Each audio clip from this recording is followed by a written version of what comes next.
Hemos estado estudiando el libro de Romanos y a mí me encanta porque creo que literalmente es el fundamento de la fe. Si logramos estudiarlo con mucho detenimiento, vamos a poder entender muchas de las cosas que damos por sentado. O que cuando la gente nos pregunta por qué crees en lo que crees, pues es bien complicado. Entonces a mí me encanta porque hemos entendido en las últimas semanas, esto es en la octava, cosas tan esenciales como cuál es el fundamento de la fe. Resumen en una palabra, en una frase, pues entenderlo es increíble. Y hoy no es excepción. Hoy el tema se llama, pues le puse el perdón de los pecados y el pacto de Dios, y porque a veces digo, venir de hablar de un tema del amor que es súper práctico y luego trasladarlo a algo que es el pecado, pues a veces es bien complicado. Y a mí, pero como quiera lo quise tratar porque creo que tiene mucho sentido común. Entender el impacto que Dios tiene en nuestras vidas es súper importante porque Dios afecta, creo que 360 toda nuestra vida. Principalmente es entender la salvación y la vida eterna, pero a veces el hombre, y la misma Biblia lo dice, no nos da nuestra mente para entender todo eso de la vida eterna y que sigue. Entonces tendemos a enfocarnos en el presente, en lo que podemos percibir. Y mucha gente relaciona a Dios con moral y comportarte bien. Y tú dices, sí, pero no es lo importante.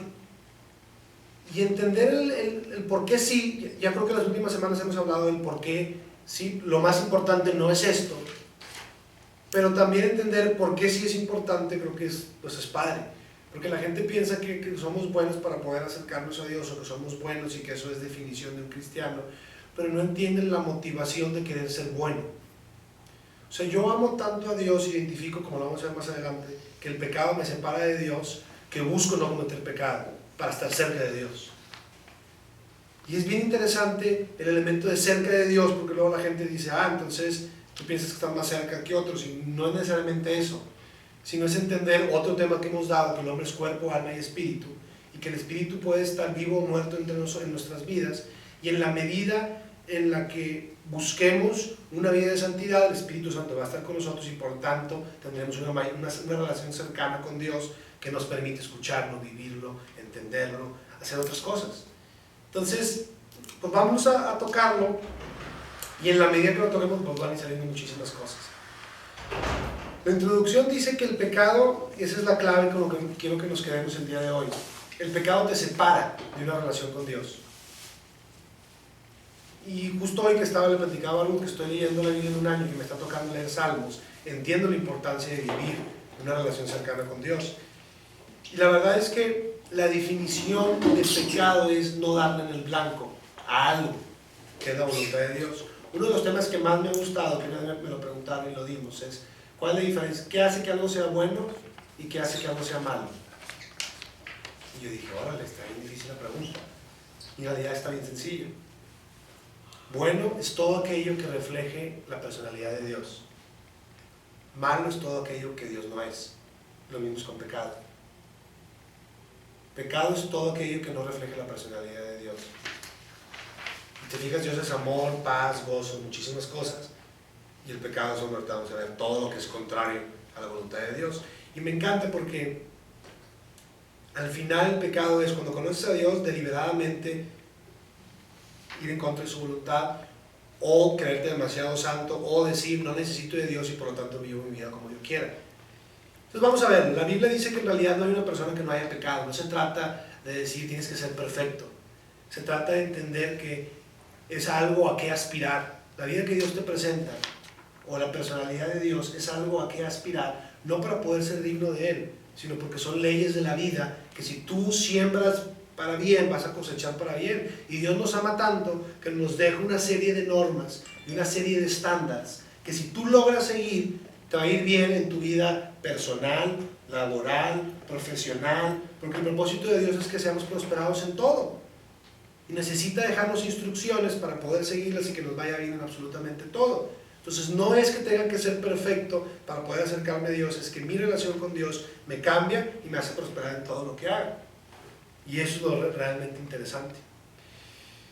Entonces, bueno, vamos a responder la primera pregunta, directo al grano, la verdad. Y la primera pregunta es, ¿Qué es pecado? Y quiero leer 3 versículos. ¿No sacamos las Biblias de ahora? No. Las puedo buscar aquí en Google. Si no tienes... no. Mejor, pero no. Santiago 4:17, ¿te puedo buscar, Andrea? ¿Quién me ayuda con Gálatas 5? ¿Tú me ayudas? Gálatas 5, 19 al 21. 4.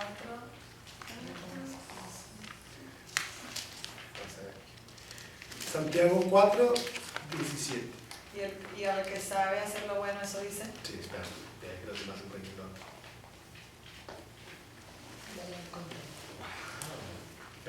Pero del 17 al que. Nada más 17. Ah, está súper cortito. Sí.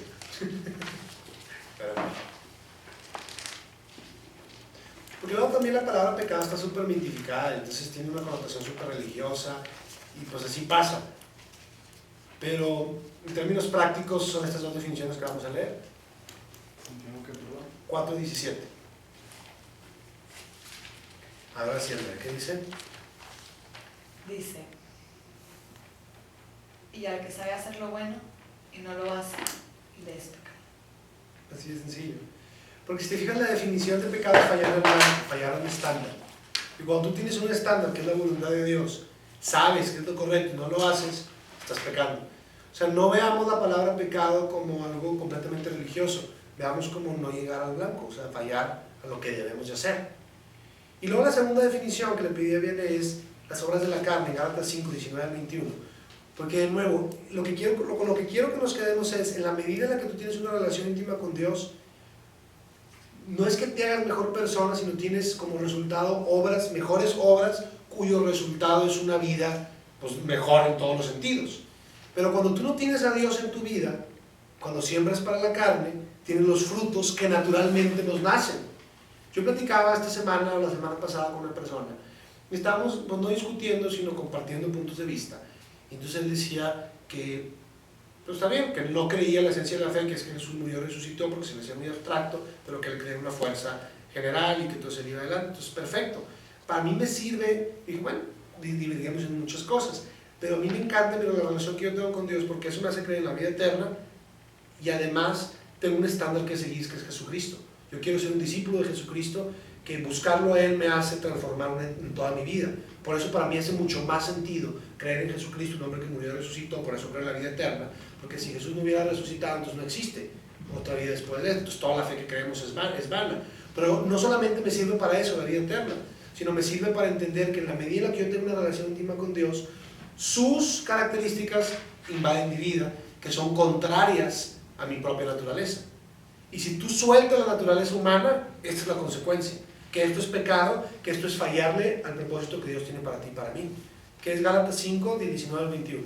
Y manifiestas son las obras de la carne, que son adulterio, fornicación, inmundicia, lascivia, idolatría, hechicerías, enemistades, pleitos, celos, iras, contiendas, disensiones, herejías, envidias, homicidios, borracheras, orgías y cosas semejantes a estas, acerca de las cuales os amonesto, como os lo he hecho antes, que los que practican tales cosas no heredarán el reino de Dios. Te fijas, todo es cuando te dejas ir y no tienes un control, pues las consecuencias son inmoralidad, impureza, sensualidad, idolatría, hechicería, enemistad, pleitos, celos, enojos, cosas que a sentido común no nos convienen. Una de las cosas que me encanta, que va a ayudarnos a resolver la segunda pregunta, ¿cómo sabemos que es pecado? Porque si se fijan, les dije, cuando sabes hacer lo bueno y no lo haces, es pecado. Te lo dejo súper, ahí se va, ¿no? Entonces está súper como que, ay, ¿ahora qué hago? Entonces todo parte de creer en Dios y darle la oportunidad que Él cambie tu vida. Y en la medida en la que tú haces eso, Él te va revelando cosas o vas obteniendo conocimiento que tú decides si obedeces o no obedeces. Si tú decides si haces caso o no haces caso. En ese sentido, ¿se acuerdan del Padre Nuestro? Dice, danos hoy el pan nuestro de cada día. El ser humano necesita comer para estar vivo. Nuestro espíritu, nuestra relación con Dios necesita comer para estar vivo. Y la forma en la que comemos es buscando una relación con Él, que es leyendo la palabra, orando para mantener viva nuestra relación, y en la medida en la que Dios está presente en nuestras vidas, te va revelando cosas nuevas en las que es su voluntad que tú lleves tu vida, y tú decides si le haces caso a eso o no. Entonces, dos cosas muy sencillas. ¿Cómo sabemos que es pecado? Vamos a leer 3 versículos. Yo leo el primero. Ya estábamos en ¿alguien me ayuda con Efesios? Oscar. Efesios 5. Y ¿quién se anima a buscarlo, ayudarnos con un versículo? En Salmos. Yo, si quieres. Ándale, porfa. Salmos 119.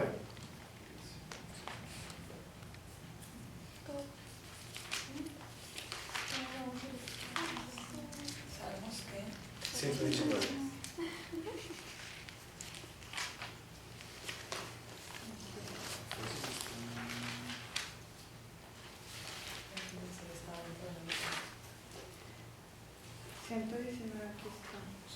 Efesios 5. Sí, no te preocupes. Efesios 5, del 8 al 13. Ya tengo el Salmo 119. Sí, pero lo busco algo más, te lo van a leer algo Ay, más. yo ahora no lo No, te leer esas. Ahí va. Juan 3, 20, 21. La que es el que yo voy a leerles. Dice: porque todo el que hace lo malo odia la luz, y no viene a la luz para que sus acciones no sean expuestas. Pero el que practica la verdad viene a la luz, para que sus acciones sean manifiestas que han sido hechas en Dios. A ver, una pista para saber si es bueno o malo, si es pecado o no es pecado. Vamos a decir bueno o malo. Lo que es malo es pecado, lo que es bueno no es pecado. Una forma para saber si es malo es si te tienes que ocultar, si la gente no puede saber que lo hiciste, si lo tienes que hacer a oscuras, si lo tienes que hacer mientras alguien no está, si lo tienes que hacer mientras el gobierno no se entere. Esa es una pista para saberlo.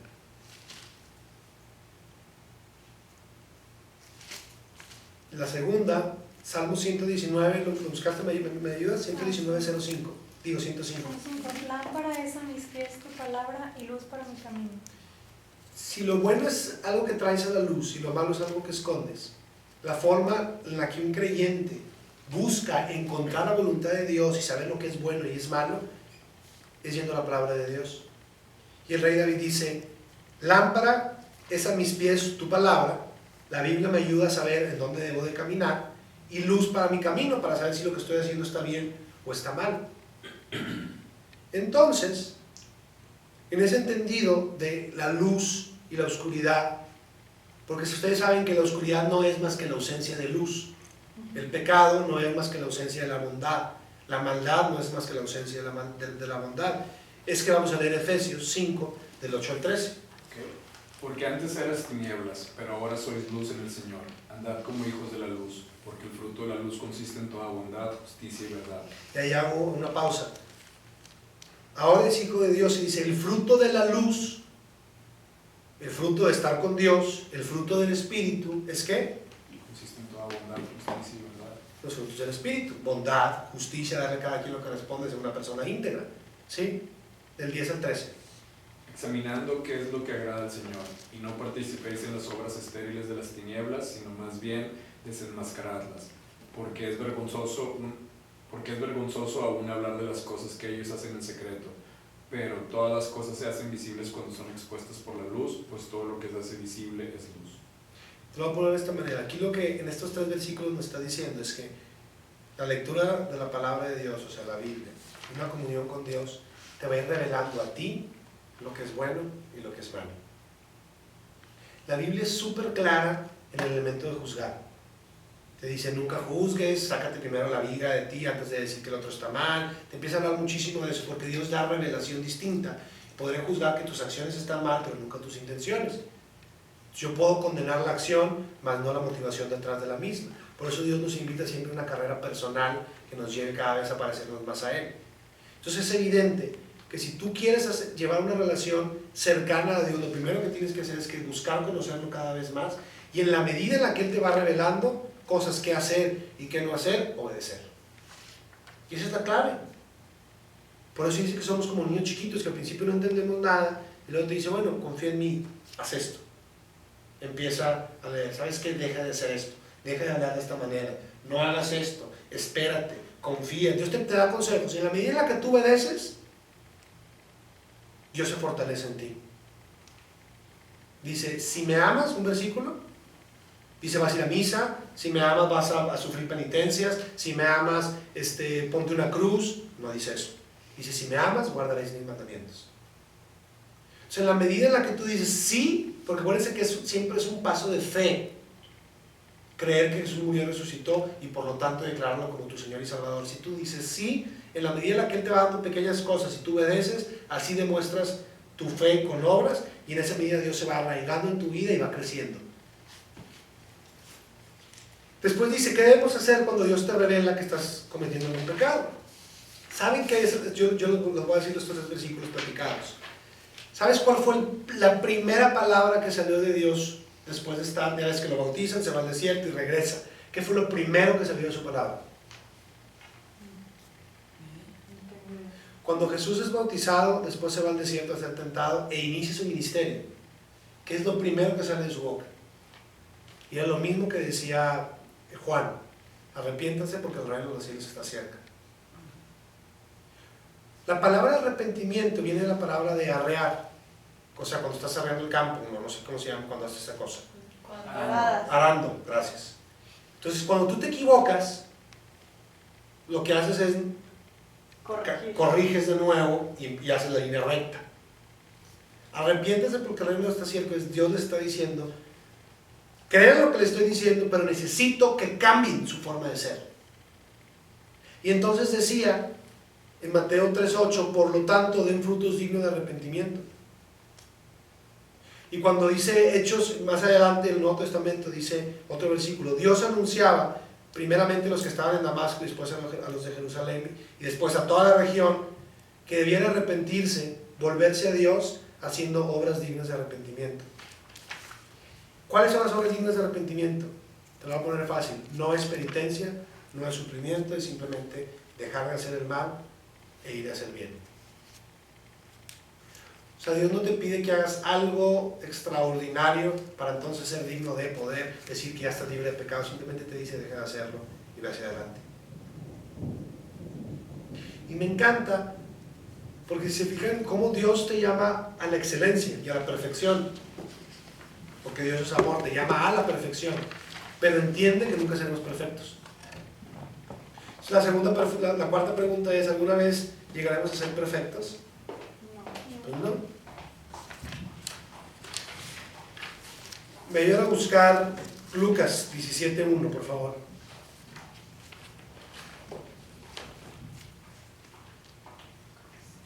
Ya lo tengo. Muy bien. Déjenme les explico este proceso. A mí me encanta mi relación con Dios porque sé que es un proceso constante que nunca va a acabar, que va a terminar en la vida eterna. Y cuando yo acepté a Dios, empezaron con las cosas evidentes. ¿Cuáles creen ustedes que son los pecados o si las cosas malas, evidentes, que Dios me llama a que deje de hacer por amor a Él? Las cosas que son evidentes son como la mentira, son como la inmoralidad, como el engaño, como los celos. Esas son las cosas que todo el mundo podríamos estar de acuerdo que son malas, creyentes o no creyentes. Y Dios siempre empieza con esas cosas evidentes. Pero cuando tú le vendes tu vida a Dios en esa parte, dice, ok, ya, cambio, no por lo que digan los demás, sino porque Dios me lo pide. Dios, después de trabajar con las cosas evidentes, empieza a trabajar en las cosas que no son tan evidentes, que tienen que ver con lo que vimos la semana pasada, que es el amor, que es la bondad, que es la misericordia, que es la paciencia, que es la benignidad, que son cosas más de personalidad, que no son naturales, pero que es un proceso constante de la mano de Dios. Que no nos son naturales, porque te es natural celar a alguien, te es natural ser ambicioso, te es natural ser envidioso, eso es natural. Pero es Dios quien me da el poder de poder tener templanza, mansedumbre, bondad, porque yo busco parecerme a Él. Y en la medida, hay un pasaje que está medio así como que religioso que dice, yo quiero menguar para que Cristo crezca en mí. ¿Qué significa eso? Hacerme más pequeño para que... ¿Y qué haces más pequeño? Espacio. Mis hambres o mi ser, o sea, mis necesidades, como el querer, como el tener, como el querer ser, como el todo, para que Cristo crezca en mí, ya no sea yo el quien viva, sino es Cristo quien vive a través de mí. Y Cristo es amor, gozo, paz, paciencia, benignidad, mansedumbre, templanza. Pero ¿cómo hago para que Cristo crezca y yo disminuya? Alejando de mí el pecado, para que Cristo pueda crecer en mí. Entonces es como que, se fijan como no es cambia para acercarte a Dios, sino Dios te va cambiando poquito, cede, obedece, cede, que Dios sea el Señor de todas las áreas de tu vida, y en la medida en la que Él crece, otras cosas te hacen más fáciles, y por eso es una lucha constante. ¿Qué dice Lucas 17:1? Dijo Jesús a sus discípulos: imposible es que no vengan tropiezos, mas hay de aquel por quien vienen. Entonces, ¿sabes qué? Hay una gran, dice, es imposible que no vengan los tropiezos.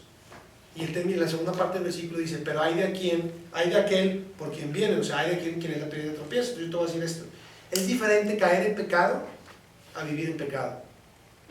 Es diferente equivocarte, porque pues somos normales, a decir, me voy a equivocar, no pasa nada, y sigues viviendo y tolerando.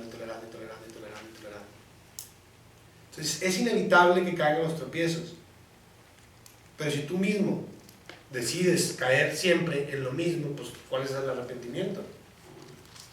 Entonces yo no me golpeo, o sea, figurativamente diciendo, ay, pobre de mí, nunca voy a ser perfecto, estoy súper mal porque me equivoqué, y después, aunque llevo 8 años en un grupo de vivir, me sigo equivocando. No. Simplemente la razón por la que sé que me equivoqué es porque Dios está en mi vida y me lo revela, y me dice, por ahí no es. Y lo que no debo de permitir es estar a gusto, inconscientemente estar haciendo algo que no agrada a Dios. Entonces, cuando Dios me lo revela, digo, no tengo que cambiar. ¿Por qué? Porque si no me voy a equivocar, porque Dios se va a enojar. No, porque yo amo tanto a Dios que quiero complacerlo. Y es mi forma de demostrarle mi amor. Cuando Él me dice, estás haciendo algo equivocado, yo tratar de cambiar. Y esa es mi motivación. Esa es mi única motivación, no otra. Porque el perdón siempre va a estar, Dios me lo va a dar. Mi motivación es amarlo de tal manera que cuando Él me revele algo, yo cambie. Fíjense lo que dice Pablo en Filipenses 3, del 12 al 16. No que yo ya haya alcanzado la perfección, por el contrario, sigo adelante. Hermanos, yo no considero haber alcanzado ya. Una cosa hago, olvidando los errores de atrás, me extiendo hacia lo que está por delante. Prosigo hacia la meta, a fin de obtener el premio del sumo llamamiento de Dios. ¿Cuál es la meta? Ser una imagen y semejanza de Dios otra vez. Así que todos los que somos perfectos, tengamos esa misma actitud. Y si en algo tienes una actitud distinta, también Dios te lo va a revelar. ¿Qué significa? Todos que tenemos a Dios en nuestra vida, entendamos que no lo hemos alcanzado ya, que tenemos que seguir trabajando en otras áreas de nuestra vida, que nos vamos a equivocar, pero que nuestra meta está puesta en la vida eterna, que nuestra meta está puesta en Cristo, que mi meta y mi estándar es el amor de Dios, no el amor de mi cultura. Es la honestidad de Dios, no la honestidad de mi cultura. Es la integridad de Dios, no la integridad de mi cultura. Es la verdad, es el cumplir las promesas como Dios, no como las personas que me rodean. Y eso no hace más que hacerme mejor persona. Y eso no es más que una consecuencia de lo más importante de la esencia de la fe, que es declarar que Jesús murió y resucitó, y que lo declaro con mi boca que Él es mi Señor y Salvador. Es un acto de fe que se traduce en un proceso constante de convertirme en mejor persona. ¡Wow! No es todo lo contrario, es ser una buena persona para convertirme y para poder llegar a ser salvo. No es así. Es por fe, quiero a Dios en mi vida para que Dios haga los cambios que como persona me convienen, aunque no los entienda todos. Porque mi mente no me va a dar a entender la anticuatez de Jesús de decir abstente de ciertas cosas o habla de cierta manera. Yo no lo entiendo porque se me hace muy anticuado al siglo XXI. Pero yo lo amo tanto que confío, lo obedezco y sé que el resultado de hacerlo será positivo en mi vida. Así de sencillo. Lo que voy a leer es el siguiente, la pregunta número 5. ¿Qué piensa Dios de quienes una vez perdonados volvemos voluntariamente a hacer lo malo? ¿Qué piensa? Segunda de Pedro 2, del 20 al 22. Y de nuevo, tendemos a sobreespiritualizar las cosas, pero Dios es más práctico de lo que pensamos. Quita la palabra pecado y ponlo como hacer el mal. y quita la palabra de Jesús y el Evangelio y ponlo con los modales que tu papá y tu mamá te han enseñado. Que te enseñaron cuando te equivocaste y robaste, te dijeron o agarraste el cambio cuando estabas chiquito y te dijeron, no, mijito, no debes hacer esto porque eso está mal. Ya te educaron, ya sabes el conocimiento. Pero cuando tú conoces a Dios, Dios te enseña cosas. Y tú ya sabes la diferencia entre el bien y el mal en algunas áreas de tu vida. Checa lo que dice esto. Segundo de Pedro 2, del 20 al 22. Yo lo leo. Por favor. Ciertamente, habiéndose ellos escapado de las contaminaciones del mundo por el conocimiento del Señor y Salvador Jesucristo, enredándose otra vez en ellas, son vencidos. Su postre estado viene a ser peor que el primero, porque mejor les hubiera sido no haber conocido el camino de la justicia, que después de haberlo conocido, volverse atrás del santo mandamiento que les fue dado. Pero les ha acontecido algo del verdadero proverbio: el perro vuelve a su vómito y la puerca lavada a revolcarse en el cielo. Ay, qué feo. ¿Hace sentido o no? O sea, dice, pues ¿de qué te sirvió haber sabido que no lo debes de hacer si como quiera lo estás haciendo? Y te pone algo figurativo que hace mucho sentido. Es como si lavas un puerco y se vuelve a ensuciar. O como un perro que vomita y va a ver qué es una estupidez, ¿están de acuerdo? Sí. Entonces es una estupidez. Una vez que Dios te ha revelado cuál es su voluntad, no hacerla. No porque contradiga, no solo porque contradiga su voluntad, sino porque no es bueno para ti. Es que es así de sencillo. Nada, y fíjate lo que te voy a decir, ni uno solo de los mandamientos de Dios va en detrimento de tu calidad de vida. Cuando el mundo nos ha enseñado a pensar que seguir a Dios es ingenuidad y es perderse de muchas cosas y es tontera y es todo lo contrario. A mayor conocimiento, mayor fe, no al revés. Conforme una persona estudia más se convence de que Dios existe. Conforme una persona se somete más a la voluntad de Dios, más libre es y más feliz y gozoso es. Porque el pecado o la maldad es un círculo que nunca se llena y es algo que te esclaviza. Pónganse a pensar, el dinero te esclaviza. Cuando digo esclavizar no es que te hace, sino que te hace pensar que es lo más importante. Cualquier placer sensual, vista, olfato, comida, tiende a decirte quiero un poquito más y quiero un poquito más, pero nunca estás completamente lleno. No porque sean malos, sino como una similitud de, fíjate cómo buscar lo que naturalmente nos nace nunca te hace pleno. Negar a Dios nunca te hace pleno, pero buscar la plenitud en Dios, la encuentras. Por eso no hace sentido perseguir el mal.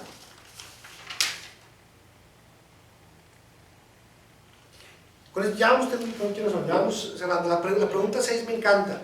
Muy bien. Entonces, ¿cuál es la marca de una persona que ha recibido a Dios? Y la verdad es que me salté muchas cosas y no expliqué lo de Abraham y muchas otras cosas, pero cuando Abraham conoce a Dios y empieza toda esta parte del cristianismo, les pide que tenga una marca, que es la circuncisión, y hablamos al respecto en otros temas de Romano. Era una marca física, la forma en la que tú podías saber si eras descendiente de Abraham, que por lo tanto tenías el pacto de Dios y eras el pueblo escogido. Hoy ya esa figura o esa marca de tener una relación con Dios, pues ya no es un tatuaje o ya no es algo físico, no es una denominación. La marca que Dios busca es, quiero ver si aquí lo dice textual, pues es obediencia.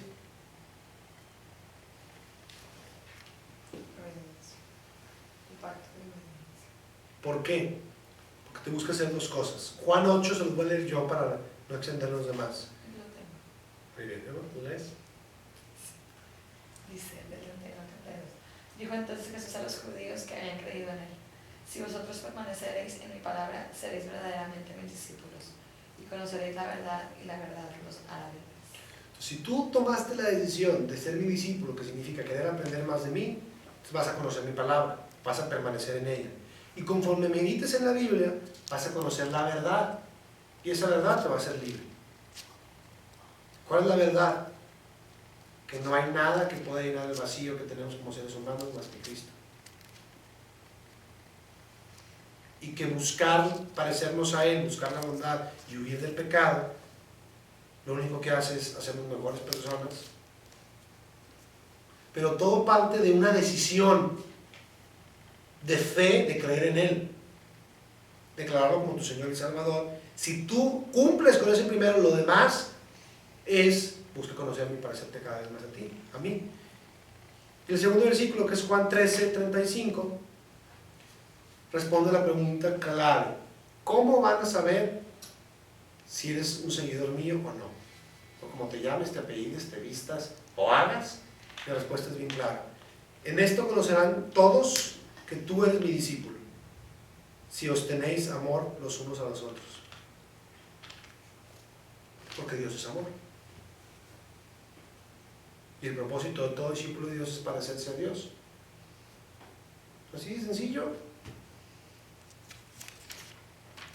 Mira, al final, la palabra pecado, con lo que quiero que nos quedemos es que tiene un impacto en nuestras vidas mucho más alto o fuerte del que pensamos.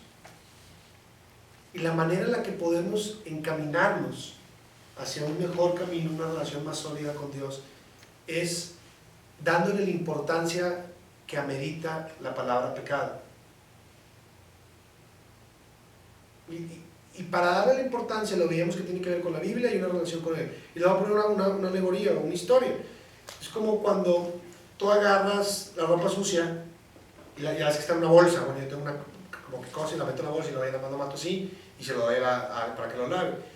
No es lo mismo meter a la lavadora mi bolsa de ropa sucia a separar cada una de mis cosas de la ropa sucia y meterlas a la lavadora, ¿están de acuerdo? No es lo mismo orar y decir a Dios: Señor, te pido perdón por todos mis pecados en nombre de Jesús, amén. A decir: Dios, examina mi vida. Ahora, ¿sabes qué? Te pido perdón porque fui una persona muy áspera. Señor, te pido perdón porque no debía haber robado o debía haber sido más honesto. Señor, te pido perdón. Si tú le das la importancia a esta parte de examinar tu vida bajo el estándar de Dios, con ese detenimiento, seremos mejores personas en todos los aspectos. Entonces es bien sencillo. En la última semana, ¿cuánto hemos estado leyendo la Biblia? En la última semana, ¿cuánto hemos estado orando? En la última semana, ¿cuánto hemos tomado un tiempo de meditación con Dios? De contemplación para que Dios te hable.